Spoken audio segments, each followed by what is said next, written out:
नमस्कार दोस्तों, आपने इंटरनेट पे तो अक्सर देखा होगा आजकल क्वेश्चंस बहुत रेज़ हो रहे हैं कि विंडोज़ 11 उनका लोगों का पीसी रन नहीं कर पा रहा है। उन्हें एरर आ रहा है कि हमारा your this PC can not run Windows 11। तो इस एरर से जो है कई लोग माइक्रोसॉफ्ट पे सवाल किए जा रहे हैं। तो इसी पे आज की वीडियो है कि ये क्या है एरर की पूरी बात, और क्या आपका पीसी भी कंपेटेबल है विंडोज़ 11 रन करने के लिए, फिर आप भी उन लोगों में से एक होने वाले हैं। तो ये पता करने के लिए गाइस मैंने पहले भी बहुत वीडियो बना रखी हैं कि कैसे चेक करना है। इन सभी वीडियोस में मैंने आपको दिखा रखा है कि मतलब जो है विंडोज़ 11 को कैसे चेक करना है। पर आज की वीडियो थोड़ी उनसे अलग होगी। आज की पूरी वीडियो बेस्ड है कि क्या आपके पीसी में क्या क्या चीज़ें हैं जो रन नहीं कर सकती, क्या रन कर सकती हैं विंडोज़ 11 को, और नहीं कर सकती तो क्या क्या कैसे ठीक करना है उसको। उसके लिए आपको एक ऐप की ज़रूरत पड़ेगी, पीसी हेल्थ चेक ऐप। ये माइक्रोसॉफ्ट डेवलप करता है। उसके लिए आपको विंडोज़ 11 की वेबसाइट पे जाना होगा। सिंपल है, गूगल पे जाके सर्च कीजिए विंडोज़ 11, टॉप की वेबसाइट पे आ जाइए। ये लिंक डिस्क्रिप्शन में डाल दिया है, वहाँ जाके चेक कर भी सकते हैं। लुक्स वगैरह मैच कर सकते हैं आप वेबसाइट का। स्क्रॉल करेंगे और यहाँ देखिए इस वेबसाइट पे यहाँ डाउनलोड ऐप दबाएंगे। ये एक ऐप, उसी ऐप का डाउनलोड लिंक है। फिर आपको एक विंडो पॉप करेगी और नीचे देखिए डाउनलोड शुरू हो जाएगा। मैंने डाउनलोड कर रखा है, इंस्टॉल भी कर लिया है मैंने। आप भी जो है डाउनलोडिंग के बाद इंस्टॉलेशन कर लीजिए। इंस्टॉल के बाद ऐप कुछ ऐसा दिखेगा आपको। आपका यहाँ पीसी मिल जाएगा, उसकी रैम दिख जाएगी, आपका स्टोरेज मिलेगा और आपकी उम्र दिखेगी पीसी की कि कितनी उम्र का पीसी है, 8 साल 9 साल 10 साल जितना भी होगा। तो प्रॉब्लम ये हुई थी ना कि इस ऐप में गड़बड़ी हो गई थी, और उस हिसाब से विंडोज़ 11 पे लोग बार बार कहे जा रहे थे कि हमारे पीसी को वो सपोर्ट नहीं कर रहा है, और ये ऐप सबको यही एरर दिया जा रहा था कि this PC can't run Windows 11। तो ऐसे जो है ना गड़बड़ी आ गई थी उस पीसी में। तो फिर माइक्रोसॉफ्ट ने अभी से ठीक कर दिया है। करना क्या है, आपने बस इस ऐप को इंस्टॉल करना है। तो अब अगर आपने बहुत पहले इंस्टॉल किया था तो आप उसे फिर से एक बार रन कीजिए, क्योंकि अब इसका अपडेट आ चुका है। अपडेट करना बहुत सिंपल है, आपने बस ऐप को रन करना है। ऑटोमेटिकली जो है अपडेट शुरू हो जाएगा, ऐप रन नहीं होगा, आपका ऑटोमेटिक अपडेट शुरू हो जाएगा। ऐप अपडेट होने के बाद लॉन्च हो जाएगा, फिर आपको अपडेटेड ऐप मिलेगा। अपडेटेड ऐप का कुछ यूआई वगैरह में चेंज नहीं किया है कि ये सभी पीसी को कहता है कि योर पीसी इज़ इनकम्पैटिबल। तो ये एरर ठीक किया गया है बस, ठीक है। तो गाइज यहाँ पर चलो चेक करते हैं। मेरे पीसी में तो वैसे नहीं ही है। पहले क्या होता था, मेरी पिछली वीडियो में मैंने आपको दिखाया था कि जो है आप मेरे चैनल पे जाकर चेक कर सकते हैं। इसका ये देखिए, इसका थंबनेल है 12 नंबर की वीडियो। उसमें मैंने दिखाया था मेरा पीसी इनकम्पैटिबल है, पर तब जो है ये नहीं लिख के आता था, तब सिर्फ ये लिखा आता था कि दिस यहाँ था this PC doesn't meet the minimum system requirements, यहाँ तक था। ये जो यहाँ का टेक्स्ट है ना, ये सब नहीं था। अपडेट में डाला गया है कि यहाँ पर अब आपको ये बताएगा कि आपके पीसी में क्या कमी है जिसकी वजह से विंडोज़ 11 नहीं रन कर पा रही है। तो मैं आपको बार बार चेक करके दिखा सकता हूँ। ये कह रहे सिक्योर बूट नहीं है। सिक्योर बूट का मतलब होता है कि UEFI में लगा रहता है secure boot. MBR GPT type के 2 पार्टीशंस होती हैं। इस पर मैं एक जल्दी वीडियो बना रहा हूँ, अगली वीडियो उसी पर होगी। फिलहाल अगली वीडियो तो ब्लूस्टैक्स पे है, पर अभी यहाँ मुद्दा छेड़ दिया तो उस पर लाने की मैं कोशिश करूँगा। तो MBR GPT मैं अभी तो आपको मेन बता देता हूँ। ये डिस्क के टाइप्स होते हैं। MBR और GPT 2 तरह की डिस्क आती हैं। GPT जो है एकदम नई टाइप की डिस्क है, मॉडर्न डिस्क है, और वो MBR से हर चीज़ में बेहतर है। MBR पुराने कंप्यूटर्स में यूज़ की जाती थी, आजकल भी यूज़ होती है। मतलब ये 2015 के आसपास ये GPT को निकाला गया था, उससे पहले तो MBR ही चलती थी। तो मेरा पीसी देख सकते हैं 9 साल पुराना है, उसमें कहाँ आप GPT की जो है उम्मीद लगा सकते हैं। तो फिर मेरे में MBR ही है। मैं आपको दिखा देता हूँ आपके पीसी में कैसे चेक करना है। डिस्क मैनेजमेंट करके सर्च करेंगे, ये आ जाएगा। इस पर क्लिक कर देंगे, क्लिक करेंगे, थोड़ा वेट करेंगे, लोड होगा। उसके बाद चारों पार्टीशन में से किसी पे नहीं, डिस्क 0 पे क्लिक करके प्रॉपर्टीज़ में जाके एक और नई विंडो लोड होगी। हाँ, यहाँ पॉलिसीज़ वॉल्यूम, ये देखिए यहाँ लिखा आ जाएगा मास्टर बूट रिकॉर्ड MBR। कई में यहाँ लिखा है GUID पार्टीशन, ऐसा कोई करके आ जाएगा, वो GPT पार्टीशन होगी। यहाँ लिखा शॉर्ट फॉर्म में आ जाएगा। तो GPT मेरे में MBR है, मैंने कहा था पहले ही। आपके में अगर GPT है तो खुशी मनाइए, आपका पीसी एक स्टेप आगे निकल चुका है कि आपके में GPT है। मतलब एक बड़ी जो समस्या है वो आपके पीसी में सॉल्व हो चुकी है। आपका पीसी विंडोज़ 11 रन करने के 60% चांसेस पक्के हो चुके हैं। मेरे में तो नहीं है, पर मैं इस पर अगली कह रहा हूँ मैं, मतलब इस पे विंडोज़ 11 की आईएसओ जब रिलीज़ होगी तो मैं ये वीडियो सबसे पहले बनाऊंगा कि कैसे MBR वाले इंस्टॉल करें, क्योंकि UEFI वाले तो वैसे उनका ज़्यादा लंबा या फिर कॉम्प्लिकेटेड प्रोसीजर नहीं होने वाला है, क्योंकि MBR सपोर्टेड नहीं है। GPT वाले तो आराम से कर जाएंगे, सीधा सीधा रास्ता है उनका, ठीक है। तो ये थी एक प्रॉब्लम कि आपको चाहिए सिक्योर बूट। सिक्योर बूट होता है UEFI में, UEFI जो होती है GPT में, ठीक है। ये इंटरलिंक होता है। हमें क्या चाहिए? Secure boot.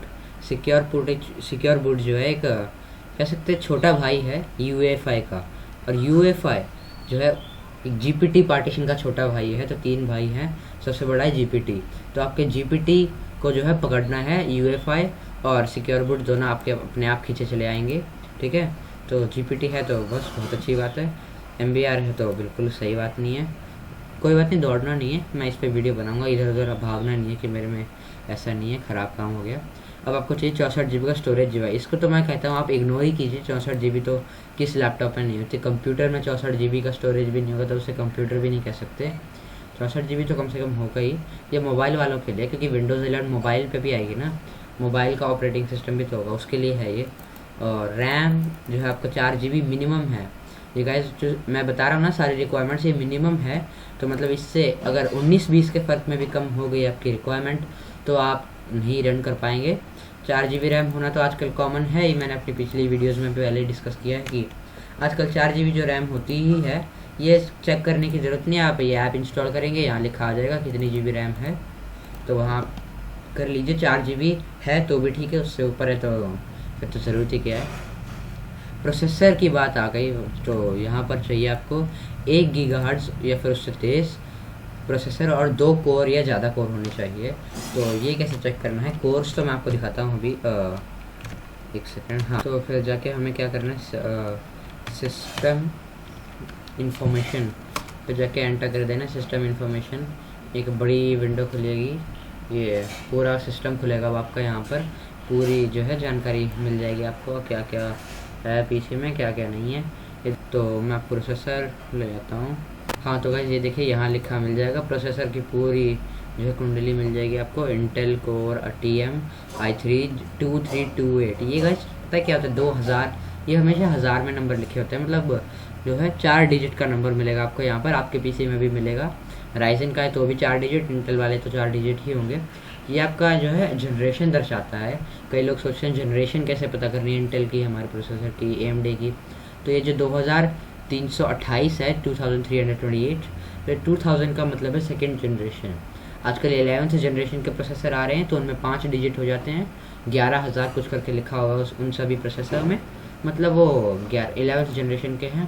तो चलिए ये तो कहीं और आ गए हम, या मेरा गीगाहर्ट्ज़ मेगाहर्ट्ज़ स्पीड। ये देखिए यहाँ लिखा मिल गया, 2 कोर है, 4 लॉजिकल प्रोसेसर है, ठीक है। ये लॉजिकल प्रोसेसर क्या होता है मैं आपको अभी दिखाता हूँ। तो देखिए डिवाइस मैनेजर खुल गया। यहाँ जो है प्रोसेसर की विंडो खोलेंगे ना तो ये आपको मिल गया 4, 1 2 3 4।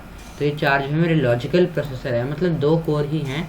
उन दोनों कोर को 2-2 हिस्सों में बांट दिया गया है। ये बांटा इसलिए जाता है ताकि ज़्यादा काम किए जा सके। आजकल के पीसी में तो यहाँ 8-10 हो जाते हैं, मोबाइल में भी 8 होते हैं कम से कम। तो वो इसीलिए होता था कि ज़्यादा काम पीसी एक साथ कर सके, ठीक है। तो 64 बिट प्रोसेसर होना चाहिए। 64 बिट तो आपका होगा ही होगा, विंडोज़ 32 बिट की हो सकती है प्रोसेसर। तो ये 2000 के आसपास के टाइम से 64 बिट के प्रोसेसर आए जा रहे हैं पीसीज़ में। तो आजकल के तो सभी पीसी में 64 बिट का प्रोसेसर होता है। विंडोज़ जो है 32 बिट की आ जाती है, ये बात थोड़ी जो है होती है। तो ये चेक करने के लिए सिंपल है, अपने दिस पीसी पे जाएंगे, राइट क्लिक करेंगे, प्रॉपर्टीज़ पे जाएंगे,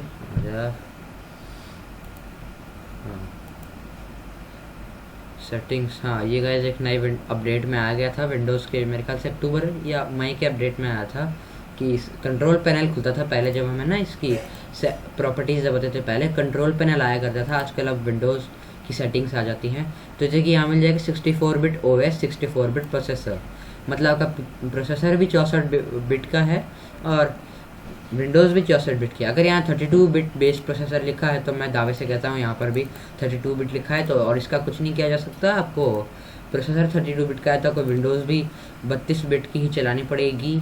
आप कुछ नहीं कर सकते इसमें, कुछ अपडेट वगैरह करके नहीं कर सकते, क्योंकि ये प्रोसेसर के अंदर हार्डवेयर की चीज़ है। तो मतलब आपको ख़रीद के चीज़ें नया प्रोसेसर लगाना पड़ेगा, अपडेट करके नहीं होगा कुछ। DirectX 12 compatible graphics WDDM2। तो गाइज यहाँ मेरा तो पीसी ना बिल्कुल भी कंपैटिबल नहीं है। मैं आपको दिखा देता हूँ, DX डायक करके चेक करेंगे। DX डायक, ये देखिए आ गया ना, उसे एंटर करेंगे। मैं फिर से दिखा देता हूँ, शायद मैंने जल्दी कर दी। DX DIAG पूरा नाम टाइप करना है, आधा नाम टाइप करने से जो है नहीं आता कई बार। एक ऐसा आइकन मिलेगा, रन करेंगे, वो अभी रन हो रहा है। तो गाइस ये देखिए DX डायक की कुछ ऐसी DirectX डायग्नोस्टिक टूल की जो है विंडोज़ आ जाएगी आपके सामने। इस विंडो में भी आपके पीसी की पूरी कुंडली मिलेगी आपको कुछ नहीं करना है। देखिए आपको मिल जाएगा DirectX 12। यूजुअली विंडोज़ 12 वाले जो सभी होते, विंडोज़ 11 वाले जो 10 वाले विंडोज़ जिनके में विंडो 10 है, उनके में DirectX 12 होता ही होता है। क्योंकि मेरे पीसी में भी जो है पहले विंडोज़ 7 हुआ करती थी, तब यहाँ लिखा था ना कि तब मेरे पीसी में लिखा था DirectX 10। जब मैंने विंडोज़ 10 में डाला, विंडोज़ 10 अपने पीसी में डाली और फिर ये चला के ट्राई किया, तो यहाँ अपने आप DirectX 12 आ गया। तो ये विंडोज़ 10 में तो आता ही आता है DirectX 12 कंपैटिबल ग्राफिक्स। यहाँ बड़ा काम आता है WDDM2। WDDM होता है विंडोज़ डिस्प्ले ड्राइवर मॉडल। तो ये गाइस हमारे डिस्प्ले का ड्राइवर होता है। मैंने अपनी लास्ट वीडियो में बताया था, ये इसका 12 नंबर की वीडियो में, तो इसमें मैंने बताया था क्या होता है विंडोज़ डिस्प्ले ड्राइवर मॉडल। तो ये डिस्प्ले का ड्राइवर होता है हमारा। इसको चेक करने के लिए डिस्प्ले सेक्शन में जाएंगे। ये सिस्टम था डिस्प्ले सेक्शन में राइट साइड का ड्राइवर दिख रहा है, यहाँ पर जाएंगे, ड्राइवर मॉडल पे जाएंगे। ये देखिए आपको मिल जाएगा WDDM2 1.2 का वर्जन है। मतलब ये भी एक इनकम्पैटिबिलिटी है मेरे पीसी की, कि मेरे पीसी में 2.0 नहीं लिखा है यहाँ पर। मतलब कि मैं भी विंडोज़ 11 का मज़ा नहीं उठा पाऊँगा सीधे रास्ते से। चिंता मत कीजिए, हम दूसरे नंबर के तरीके से ये काम करेंगे, समझ गए होंगे, ठीक है। तो ये चीज़ भी क्लियर हो चुकी है, प्रोसेसर का काम भी हो गया, रैम क्लियर हो गई, स्टोरेज क्लियर हो गया, UEFI क्लियर हो गया। बचा क्या, ये TPM और हमारा ये इंटरनेट कनेक्शन और डिस्प्ले। इंटरनेट की ज़रूरत नहीं है, इंटरनेट को आप छोड़ ही दीजिए, कोई ज़रूरत नहीं है, भाड़ में जाइए। हमें अब डिस्प्ले पे जाना है और TPM पे देखना है, ठीक है। तो गाइस डिस्प्ले में देखिए मैं यहाँ गया, सेटिंग्स खोली, मैं सिस्टम पे गया और यहाँ डिस्प्ले पहले ही खुलाता है। यहाँ आपको डिस्प्ले रिजोल्यूशन जो है इतनी होनी चाहिए जितनी मेरी है, कम से कम।